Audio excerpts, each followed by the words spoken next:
ఒకప్పుడు చాప కింద నీరులా సాగేదని చెప్పుకున్నాం. కానీ చాప కింద నీరులాగా కాదు, బహిరంగంగానే సాగిపోతోంది. కాకపోతే ఎవరూ గుర్తుపట్టని విధంగా అమ్మాయిల జీవితాలు నాశనమైపోతున్నాయి. లవ్ జిహాద్కు గురవుతున్న యువతులు తాము మోసపోతున్న తీరుతో షాక్ అవుతున్నారు.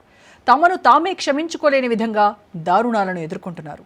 హిందూ అమ్మాయిల కోసం పనిగట్టుకొని వెతికే జిహాదీ శక్తులు అడుగడుగునా పొంచి ఉన్నాయంటే అతిశయోక్తి కాదేమో. మధ్యప్రదేశ్లో లవ్ జిహాదీ ఘటన దుమారం రేపుతోంది.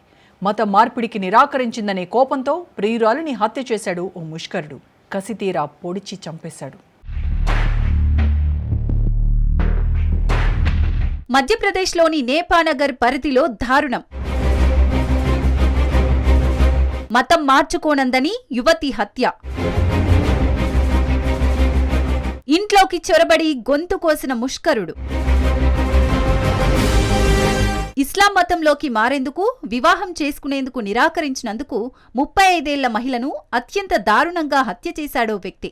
మధ్యప్రదేశ్లోని నేపానగర్ పోలీస్ స్టేషన్ పరిధిలో జరిగిన ఈ ఘటన రాష్ట్ర వ్యాప్తంగా సంచలనం సృష్టించింది. ఈ హత్యోదంతం నేపాల్ నగర్ పోలీస్ స్టేషన్ పరిధిలోని నవారా గ్రామంలో చోటు చేసుకుంది. బాధితురాలు భాగ్యశ్రీ నామ్దేవ్ ధనుక్ అనే మహిళను ఇస్లాం మతంలోకి మారమని ఆమె ప్రియుడు షేక్ రయూస్ ఒత్తిడి చేశాడు. బాధితురాలి ఇంట్లోనే ఈ విషయమై ఇద్దరి మధ్య వాదోపవాదాలు జరిగాయి. రయీష్ ఎంత ప్రయత్నించినప్పటికీ భాగ్యశ్రీ ఒప్పుకోలేదు. దీంతో రెచ్చిపోయిన రయీష్ కత్తితో ఆమె గొంతు కోశాడు. అనంతరం కత్తితో విచక్షణ రహితంగా పొడిచాడు. తీవ్రంగా గాయపడిన బాధితురాలు అక్కడికక్కడే మృతి చెందింది. ఈ ఘటన జరిగిన కొన్ని గంటల్లోనే నిందితుడిని పోలీసులు అరెస్టు చేశారు. మత మార్పిడి, వివాహం కోసం రయీస్ చాలా కాలంగా తన సోదరిని వేధిస్తున్నాడని, జుట్టు పట్టుకుని ఈడ్చేవాడని, కొట్టేవాడని, దారుణంగా హింసించేవాడని బాధితురాలి సోదరి సుభద్రాబాయి తెలిపారు. మత మార్పిడికి, అతనితో పెళ్లికి నిరాకరించడంతో రాత్రి ఇంట్లోకి చొరబడి గొంతు కోశాడని వివరించారు. హత్య గురించి సమాచారం అందిన వెంటనే Burhanpur SP Devendra Kumar Patidar, ASP A S Ganesh Nepanagar కు చేరుకొని ఘటనా స్థలాన్ని పరిశీలించారు. ప్రాథమిక దర్యాప్తు అనంతరం నిందితుడిపై హత్య, దారుణం సెక్షన్ల కింద కేసు నమోదు చేసి కస్టడీ విధించారు. ఈ ఘటన హిందూ సమాజంలో ఆగ్రహ వేషాలకు కారణమైంది. ఇది లవ్ జిహాద్ లో భాగమని ఆరోపిస్తున్నారు. 3-4 రోజుల క్రితమే బాధితురాలు పోలీసులకు ఫిర్యాదు చేసిందని, అయినప్పటికీ నిందితుడిపై చర్యలు తీసుకోలేదని ఆరోపించారు. నిందితుడిని ఉరితీయాలని డిమాండ్ చేశారు. బాధిత కుటుంబాన్ని మాజీ మంత్రి అర్చనా చిట్నిస్ పరామర్శించారు. నిర్లక్ష్యంగా వ్యవహరించిన పోలీసు అధికారులపై చర్యలు తీసుకోవాలని డిమాండ్ చేశారు. హిందూ విద్యార్థినిలను లక్ష్యంగా చేసుకుని ఒక పద్ధతి ప్రకారం లవ్ జిహాద్ ఆకృత్యాలు జరుగుతున్నాయన్న ఆరోపణలున్నాయి.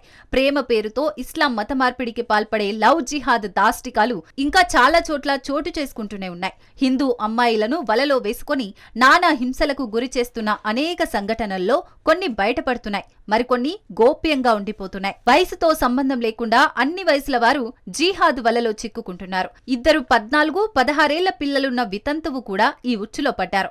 అమ్మాయిలను ఆకర్షించే మార్గాలను ముందుగా ముస్లిం అబ్బాయిలకు శిక్షణ కూడా ఇస్తారు. అమ్మాయిలను శారీరకంగా, మానసికంగా కూడా ఆకర్షించే విద్యలన్నీ ముందుగా తెలుసుకుంటారు. స్నేహపూర్వక ఆలింగనం, చేతులు కలుపుకోవడంతో ప్రారంభిస్తారు ముస్లిం అబ్బాయిలు. సరిగ్గా ఈ బలహీన సమయాల్లోనే పెళ్లిళ్లు జరిగే సందర్భాలు ఎక్కువ. పెళ్లి చేసుకున్నాక అమ్మాయి మత మార్పిడి జరుగుతుంది. 6 నెలల వరకు అంతా సాఫీగానే సాగిపోతుంది. అసలు వేధింపు అప్పుడు ప్రారంభమవుతుంది. మొదట కొడుతూ ఉంటాడు, తర్వాత ఇంకా వేధింపులు ఎక్కువ అవుతాయి. గర్భవతిని చేయడం, అబార్షన్ చేయించడం, ఇలా పదే పదే చేస్తాడు. ఈ సంబంధం ఇలా కొనసాగిస్తూనే మరో 2 ఏళ్లకు ఆ ముస్లిం వ్యక్తి మరో అమ్మాయిని పెళ్లి చేసుకుంటాడు. ఇంకా జుబుక్సాకరం ఏమిటంటే, రెండో పెళ్లి వ్యతిరేకించే మొదటి అమ్మాయి మరీ ఎదురు తిరిగితే భర్త తండ్రి, సోదరులే ఆ అమ్మాయిని శారీరకంగా అనుభవించిన నీచమైన సంఘటనలు కూడా చాలా ఉన్నాయి. ఇంట్లో అత్త, ఆడపడుచులు రోజు చిత్రహింసలకు గురి చేస్తారు. అమ్మాయి ఇంకా గట్టిగా వారందరినీ వ్యతిరేకిస్తే మొబైల్ ఫోన్ కూడా అందుబాటులో లేకుండా హౌస్ అరెస్ట్ చేస్తారు ఆ ఇంట్లో వాళ్ళు. లవ్ జిహాద్ పేరుతో జరిగే ఇటువంటి ఆగడాలు అందరికీ తెలియాలి. ఇటువంటి సంఘటనలు పునరావృతం కాకుండా అప్రమత్తంగా ఉండాలని, తస్మాత్ జాగ్రత్త అని నిపుణులు అంటున్నారు.